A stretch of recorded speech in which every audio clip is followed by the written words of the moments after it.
성경 말씀 요한복음 3장 1절에서 17절 말씀입니다. 제가 봉독하겠습니다. 그런데 바리새인 중에 니고데모라 하는 사람이 있으니 유대인의 지도자라. 그가 밤에 예수께 와서 이르되 랍비여, 우리가 당신을 하나님께로부터 오신 선생인 줄 아나이다. 하나님이 함께 하시지 아니하시면 당신이 행하시는 이 표적을 아무도 할 수 없음이니이다. 예수께서 대답하여 이르시되 진실로 진실로 내게 이르노니 사람이 거듭나지 아니하면 하나님의 나라를 볼 수 없느니라. 니고데모가 이르되 사람이 늙으면 어떻게 날 수 있어 없나이까? 두 번째 모태에 들어갔다가 날 수 있어 없나이까? 예수께서 대답하시되 진실로 진실로 내게 이르노니 사람이 물과 성령으로 나지 아니하면 하나님의 나라에 들어갈 수 없느니라. 육으로 난 것은 육이요 영으로 난 것은 영이니 내가 내게 거듭나야 하겠다 하는 말을 놀랍게 여기지 말라. 바람이 임으로 불매 내가 그 소리는 들어도 어디서 와서 어디로 가는지 알지 못하나니 성령으로 난 사람도 다 그러하니라. 니고데모가 대답하여 이르되 어찌 그러한 일이 있을 수 있나이까? 예수께서 그에게 대답하여 이르시되 너는 이스라엘의 선생으로서 이러한 것들을 알지 못하느냐? 진실로 진실로 내게 이르노니 우리는 아는 것을 말하고 본 것을 증언하노라. 그러나 너희가 우리의 증언을 받지 아니하는도다. 내가 땅의 일을 말하여도 너희가 믿지 아니하거든. 하물며 하늘의 일을 말하면 어떻게 믿겠느냐? 하늘에서 내려온 자 곧 인자 외에는 하늘에 올라간 자가 없느니라. 모세가 광야에서 뱀을 든 것 같이 인자도 들려야 하리니 이는 그를 믿는 자마다 영생을 얻게 하려 하심이니라. 하나님이 세상을 이처럼 사랑하사 독생자를 주셨으니 이를 그를 믿는 자마다 멸망하지 않고 영생을 얻게 하려 하심이라. 하나님이 그 아들을 세상에 보내신 것은 세상을 심판하러 하심이 아니요 그로 말미암아 세상이 구원을 받게 하려 하심이라. 아멘. 아멘. 할렐루야. 우리 옆에 계신 분들 서로 인사 나눕시다. 말씀을 깨닫는 은혜가 당신께 있기를 소망합니다.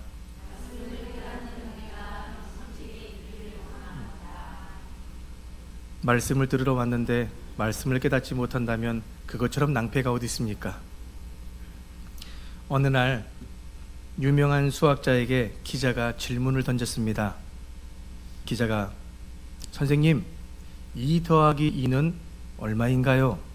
그러자 수학자가 상황에 따라 다릅니다. 기자가 어리둥절해하며 다시 물었습니다. 아니요, 그냥 간단한 산수입니다.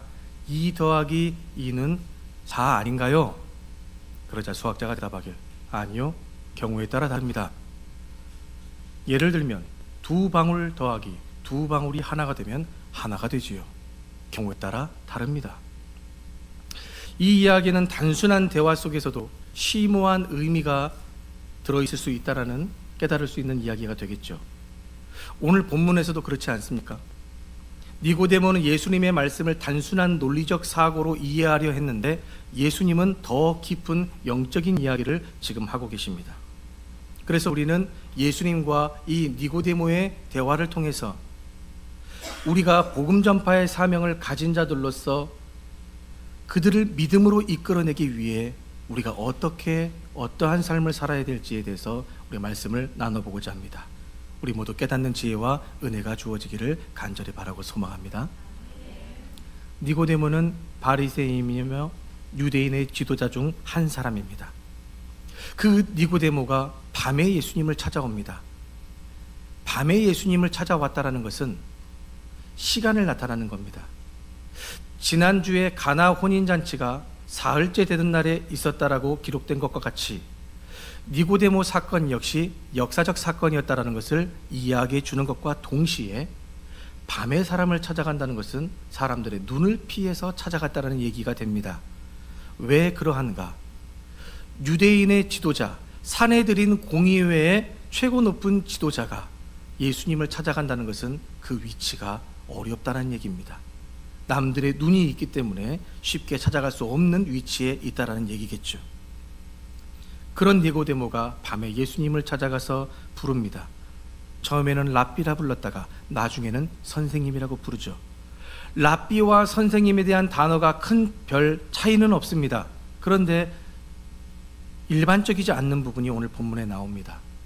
오늘날 우리도 그렇지만 우리도 안녕하세요 라고 인사를 건네고 대화를 나누게 되는 것처럼 그 당시에도 이 유대인들은 형식적으로라도 샬롬 알레이햄이라고 인사를 건네야 합니다. 당신에게 평화가 있기를 샬롬 알레이햄 하고 인사를 나눈 다음에 본격적인 대화가 시작이 되어야 하는데 이 니고데모는 단도직입으로 물어보는 겁니다. 랍비여, 우리는 당신이 하나님께로부터 오신 선생님인 줄 압니다.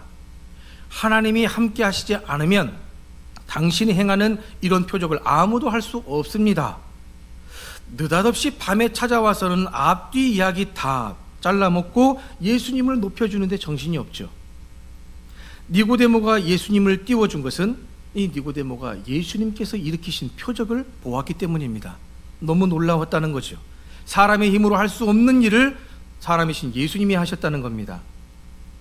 그러자 예수님은 눈에는 눈, 이에는 이, 너희가 그렇게 나왔어? 나도 똑같이. 바로 단도직입으로 말씀하십니다. 3절 말씀에 나오죠. 사람이 거듭나지 아니하면 하나님의 나라를 볼 수 없느니라. 서론에 이야기했던 물방울 2개와 물방울 2개가 더해지면 한 방울이 된다는 심오한 이야기를 하신 것이 생각이 나지요. 니고데모는 계속해서 예수님의 말씀을 문자 있는 그대로 받아들이면서 그러면 사람이 늙으면 어떻게 다시 태어날 수 있는 것인지, 또한 모태의 엄마 뱃속에 다시 들어갔다가 또다시 날 수 있는 것인지를 되묻습니다. 그러자 예수님은 또 어려운 이야기를 하십니다. 물과 성령으로 가능한 것이다. 육적인 출생이 아니라 영적인 거듭남이라 라고 얘기하십니다.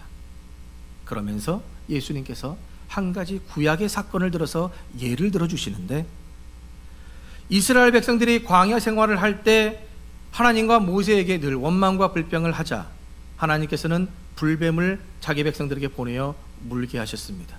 그 불뱀에 물게 되면 극심한 고통을 일으키며 결국에는 목숨이 끊어지지요. 그 고통 속에서 이스라엘 백성들이 다시금 살 길을 구하며 회개하며 살려달라고 부르짖자 하나님은 모세에게 놋뱀을 만들어서 장대에 매달아라. 그리고 그것을 이스라엘 백성들로 하여금 쳐다보게 하라. 그런 조치를 취하셨습니다. 그 사건에서 말하고자 하는 핵심은 그겁니다. 놋뱀에 불뱀에게 물린 이스라엘 백성들이 살 수 있는 방법은 오직 한 가지. 뭡니까? 그 놋뱀을 바라보는 것. 그러면 산다라고 이야기하셨습니다. 그러면 하나님은 왜 말씀 한마디로 용서해 주시면 되고 치료해 주시면 되고 또 다른 방법들을 통해서도 하실 수 있는 일인데 왜 굳이 놋뱀을 만들어서, 놋으로 뱀을 만들어서 장대 위에 매달아서 그것을 쳐다보게 하셨을까? 꼭 그렇게 번거로운 일을 만드실 필요가 있으셨을까? 우리는 생각을 해봐야 됩니다. 그렇다고 이 놋뱀이 어떠한 특별하고 숨겨진 능력이 있어서가 아닙니다. 하나님이 그렇게 복잡한 방법을 하게 하신 이유는 하나님의 구원 방식에 대한 믿음이 필요했기 때문에 그런 겁니다. 지난번 가나 혼인잔치 사건에서도 그렇지 않습니까? 예수님께서 물로 된 포도주를 만들기로 결단을 하셨고 종들에게 물을 떠서 항아리에 채우라고 하셨는데 우리가 생각해 보죠. 포도주가 떨어졌습니다. 그럼 하인들이 그 물을 떠서 어디에 담아야 상식적인 겁니까? 포도주를 담았던 통에 물을 붓는 것이 상식적입니다. 그런데 예수님은 그 포도주 통이 아니라 이스라엘 백성들 손님들이 오면 손을 씻어야 될 정결 예식에 사용되는 그 돌 항아리 6개에 물을 부으라 하였고 그 물을 떠서 연회장에게 갖다 주어 마시게 했습니다. 무엇을 이야기하고자 하는 걸까요? 하나님이 일하시는 방법은 우리의 생각, 이성으로 이해할 수 없는 방식의 차원을 넘어서서 일하신다는 겁니다.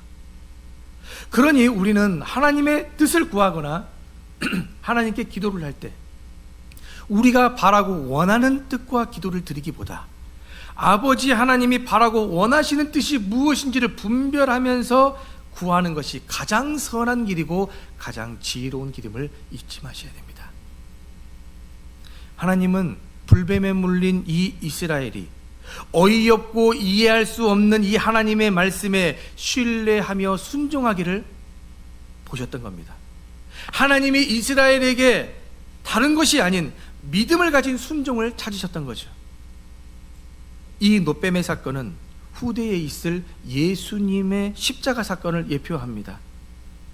장대에 노뱀이 묶여서 들려있는 것과 같이 십자가 나무에 예수님께서 달려 묶여있는 것을 예표하고 있는 것이죠. 하나님께서 연약한 이스라엘 백성들, 믿음 없는 그 이스라엘 백성들을 믿음으로 이끌어내시기 위해서는 믿음 없는 자들은 늘 눈으로 보아야 하지 않겠습니까?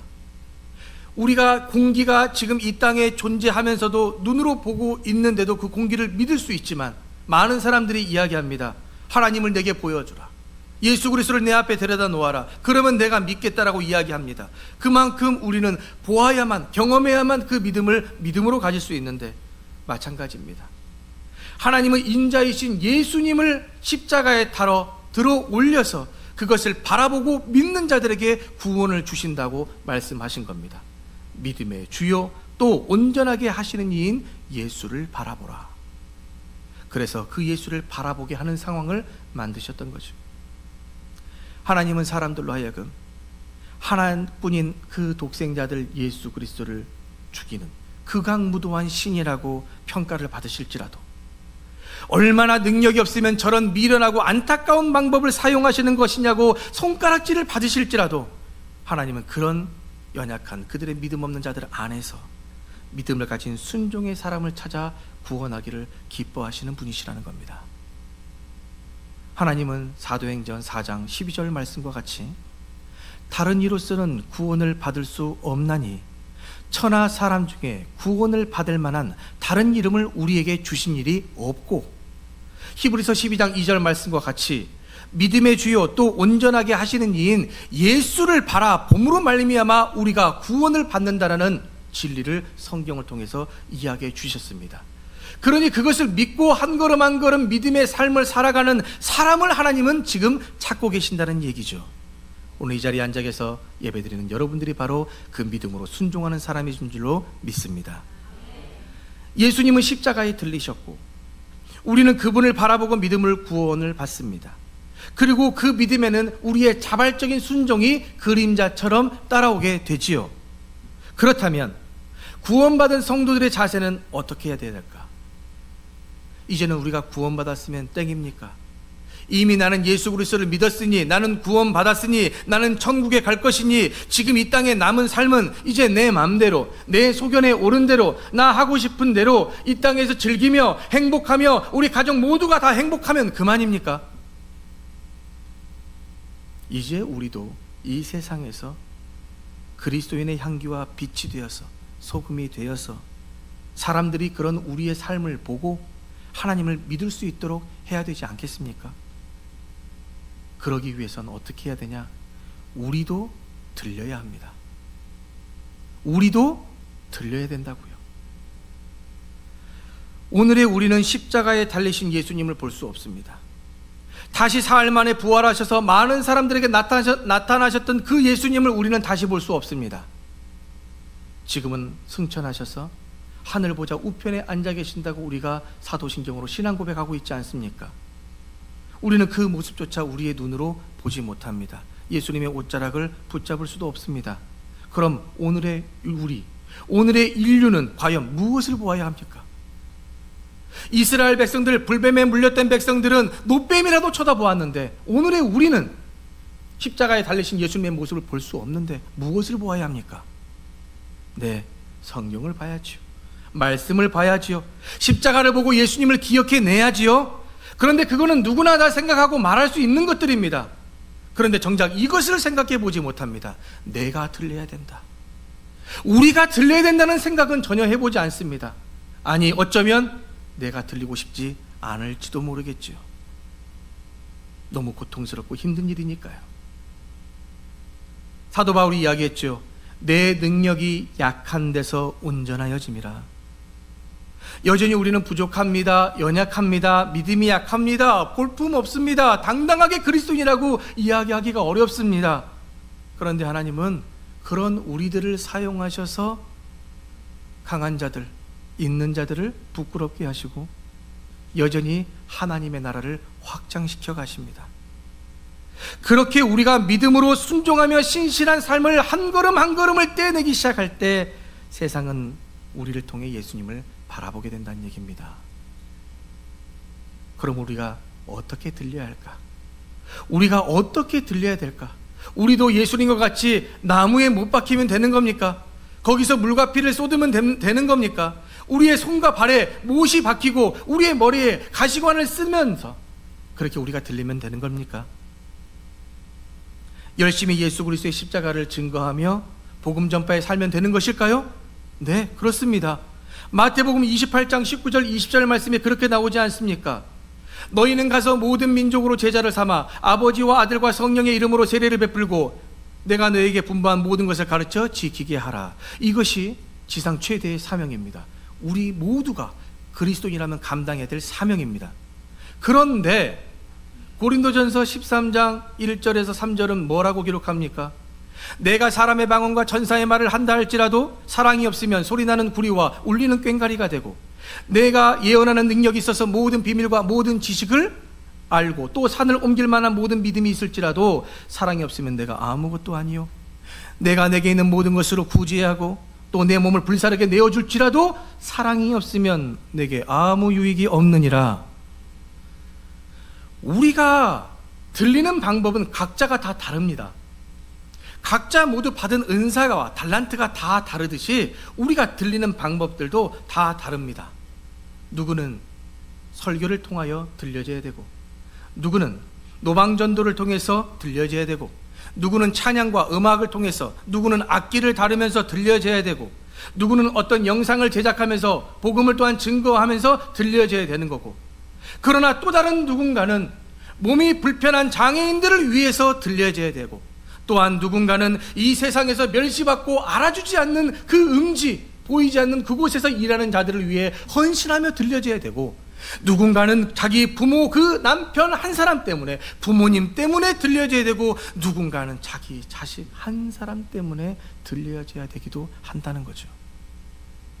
그러니 더 많이 들리고 더 높이 들렸다고 우리가 자만할 필요도 없고 기죽을 필요도 없는 겁니다. 성경에는 달란트 비유가 나오지요. 5달란트 받은 사람이 있고 2달란트 받은 사람이 있고 1달란트 받은 사람이 있습니다. 5달란트 받은 사람은 5달란트 받은 만큼 소신껏 2달란트 받은 사람은 2달란트 받은 만큼 소신껏 맡겨진 사명을 감당하면 되지요. 5달란트 받아가지고 5달란트 남겼다고 하나님께 더 큰 칭찬을 받고 2달란트 받아서 2달란트 남겼다고 덜 칭찬을 하시는 하나님이 아니십니다. 똑같이 칭찬하셨습니다. 그러니 내가 더 많은 것을 가졌다고 너무 적은 것을 가졌다고 하나님께 원망불평할 필요 없이 내게 주어진 상황 속에서 내가 가진 것으로 잘 감당하면 하나님께서는 똑같은 칭찬을 해주십니다. 그런데 그렇게 들려야 될 모든 존재들이 각자의 은사와 달란트를 가지고 삶 속에서 들려져야 될 그 존재들이 마땅히 그 기본으로 중심으로 가져야 될 것이 있는데 그것이 무엇이냐? 바로 사랑이라는 거랍니다. 사랑입니다. 사랑을 가지고 들려져야 되는 겁니다. 그냥 들린다고 되는 것이 아니라 사랑을 가지라. 요한복음 3장 16절 여러분들이 다 암송하고 있는 말씀 아닙니까? 우리 한번 함께 외워보죠. 시작.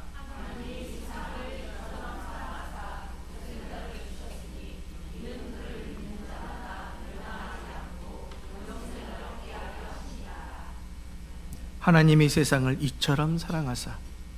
어떻게 해요? 이처럼 사랑하사. 그 이처럼이 무엇을 의미하는 겁니까? 우리를 구원하기 위해서 자기의 독생자 아들을 이 땅에 보내시고 멸시와 조롱과 핍박과 고난을 허락하시고 채찍질을 하셔서 그 살을 찢으시고 결국엔 나무에 달아서 창을 찌르며 물과 피를 쏟게 하셔서 죽게 하셨습니다. 그렇게 하시기까지 우리를 사랑하사 이 세상을 사랑하셨다는 얘기입니다.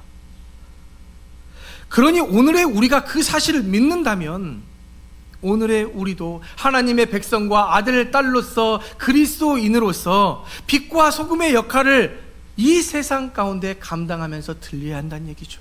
무엇을 가지고? 사랑을 가지고. 우리 각자의 은사와 달란트를 가지고 맡겨진 삶의 자리에서 그 대상이 한 명이 됐든 아니면 수많은 사람이 됐든 아버지 하나님의 그 사랑을 가지고 삶으로 들려져야 된다는 얘기입니다. 우리의 그 삶을 많은 사람들이 바라볼 수 있게, 꼭 그들의 눈에 보여지기만을 위해 살 필요는 없다 할지라도 그래도 우리가 그 사랑을 가진 사람으로서 살아내는 모습들을 그들에게 보일 수 있어야 된다는 얘기입니다. 왜요? 그들은 아직 믿음이 없으니까. 그들은 아직 믿음이 약하니까. 그 길이 바로 나를 부인하는 길이요, 그게 바로 십자가의 길입니다. 쉽지 않은 길이죠. 그러니 어쩌면 우리는 들리기가 부담스러울지 모릅니다. 우리가 들려지는 삶이 때로는 거부하고 싶은 길일 수도 있는 겁니다. 노뱀이 들리고 인자가 들렸던 것처럼 오늘의 우리도 그리스도인으로서 들려야 됨을 잊지 마시기를 소망합니다. 사람들이 우리를 그리스도인답게 바라볼 수 있는 그 사랑의 삶을, 그 상황들을 볼 수 있도록 우리가 만들어내야 됩니다. 그저 주일이 되면 교회 가는 모습 보여줌으로써 교인이라고 불려지는 존재가 아니라 믿음으로 구별된 우리의 언행, 사랑의 삶을 통하여 그리스도인 예수님의 제자라고 불려질 수 있는 상황들과 삶이 우리를 통해서 보여져야 된다는 얘기죠. 우리나라가 참 그래도 잘 사는 나라 아닙니까?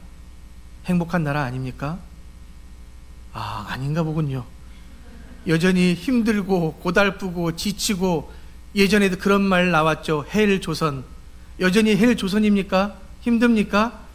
비록 혼란스러운 시간을 우리가 보내곤 있지만 여전히 다른 나라를 생각해 보면 잘 먹고 잘 살고 너무 편리해서 이제는 내 가족의 핸드폰 번호도 외우고 있지 못하는 그런 편리한 삶, 번호 한 번만 누르면 다 되는, 이제는 은행에 가지 않아도 핸드폰 하나로 돈을 보내고 받을 수 있는 너무나도 편리한 그런 세상. 모든 정보, 책과 신문을 통해서 얻을 수 있는 것이 아니라 이젠 내 손 안에 모든 정보를 가지고 살아가는 얼마나 급속한 경제 발전 속에서 우리가 이 대국 속에서 살아가고 있습니까? 그런데 이렇게 경제 대국이 된 다양한 이유들, 여러 가지 이유들 중에서 우리가 부인할 수 없는 분명한 사실이 하나 있습니다. 뭐냐? 선교사들의 복음 전파와 교육, 의료, 사회 개혁에 대한 사랑과 헌신의 노력이 있었다는 것이죠. 그들의 헌신과 눈물과 핏부림이 이 땅에 있다는 얘기입니다. 한국 사회의 근면, 성실, 정직, 희생 정신과 같은 그 기독교적인 가치관을 이 땅에 선포해줬고, 이것이 바로 우리나라의 경제 발전의 원동력이 된 근면, 자조, 협동 정신. 이 세 가지 하면 무엇이 떠오르십니까? 어른들은 아시죠? 새마을운동. 그 정신이 이렇게 이어져 나오게 되면서 선교사들은 모든 인간이 평등하며 존엄한 존재임을 가르치면서 신분제를 철폐하기 시작했고, 여성들을 교육하기 시작했고, 사회적 약자를 보호하는 그런 개혁들을 이루었습니다. 뿐만 아니죠. 일제시대를 생각해보죠. 독립운동의 정신적 또 조직적 이 기반이 되었고, 배제학당, 또 이화학당, 경신학교, 연희전문학교, 신분과 성별에 상관없이 교육을 받을 수 있도록 학교를 세워줬으며, 또한 제중원, 세브란스 병원, 또한 부산 일산 기독병원, 전주예수, 광주기독, 또 대구 동산 등 병원들을 세워서 무상으로 치료를 해주고, 또 장애인과 또 나병 환자들, 또 고아들을 또 보호할 수 있는, 돌보는 그런 시설들과 곳곳에 교회들을 세워서 늘 그 기관들을 지원하면서 함께 할 수 있는 이 스테이션을 조직한 자들이 바로 선교사들입니다. 그 선교사들의 희생과 눈물과 핏부림이 없었으면 과연 우리가 이렇게 행복하고 경제대국 속에 살아갈 수 있을까요? 그런데 한번 생각해 보십시오. 선교사님들이 이렇게 가난하고 황폐한 이 땅에 들어와서 왜 그러한 일들을 했겠습니까? 왜 그런 겁니까? 뭐 때문에 그런 겁니까? 호랑이는 죽어서 가족을 남기고 사람은 죽어서 이름을 남긴다고 하는데 그들의 이름을 남기고 그들의 업적을 남기기 위해서 그랬을까요? 그럴 수 있다고 봅니다. 그러나 많은 사람들에게 기도의 제목이 뭐냐고 물어보면 가장 우선순위가 가족이 되고 자식들이 되는, 우리 모두가 공감할 수 있는 기도의 첫 번째 제목 그거 아닙니까? 그런데 과연 그 핏덩이들과 같은 내 자식들을 이 조선 땅에 묻어가면서 그들을 먼저 나보다 앞세워 가면서 이름과 업적을 드러낼 부모들이 얼마나 있겠냐는 말입니다. 여전히 지금 우리나라에 헨리와 앨리스 레베카 펜젤러, 존 헤론의 두 딸, 게일의 자녀들, 제임스 홀의 자녀들, 전킨의 자녀들, 코잇의 자녀들, 윌리엄 베어드 주니어 등을 비롯한 많은 선교사님들의 그 어린 아이들이 몇 개월 살아보지도 못하고 풍토병으로 인해서 여러 가지 질병으로 인해서 죽었고, 그들의 시신이 여전히 서울 양화진과 광주 양림동 또 대구 곳곳에 그들의 시신이 묻혀 있습니다. 사랑이 아니고서는 할 수 없는 일입니다. 사랑이 아니고서 있을 수 없는 일들입니다. 그러니 우리도 그 사랑으로 들려줘야 되지 않겠습니까? 그 사랑으로 사랑의 삶을 보이면서 우리가 들려줘야 되지 않겠습니까? 그러니 우리도 그 사랑의 삶을 살아내면서 사람들이 우리를 진정한 그리스도인이라고 불려줄 수 있도록, 그렇게 우리를 바라볼 수 있도록 우리가 우리의 삶을, 또한 사랑의 삶을 살아내면서 우리를 통해 예수 그리스도를 전하고 믿을 수 있게 하는, 그들의 믿음을 이끌어내는 하나님의 귀한 사역자들로 저와 여러분들이 들려지기를 간절히 바라고 축복합니다. 사랑의 하나님 아버지, 오늘도 말씀을 통해 참으로 부끄럽고 죄송함을 느낍니다. 아무리 인간이 이기적이고 그 이기심이 인간의 본능이며 사회적 행동이라고는 하나, 남을 사랑하지 않으면서 나는 사랑받기를 원하는 우리 모습에 부끄러움을 느낍니다.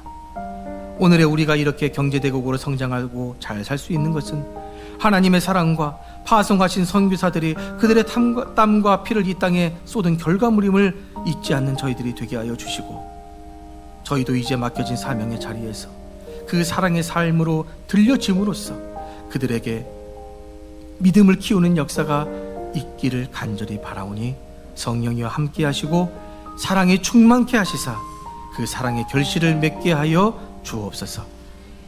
함께 하실 줄로 믿으며 우리 주 예수님의 이름으로 간절히 기도하옵나이다.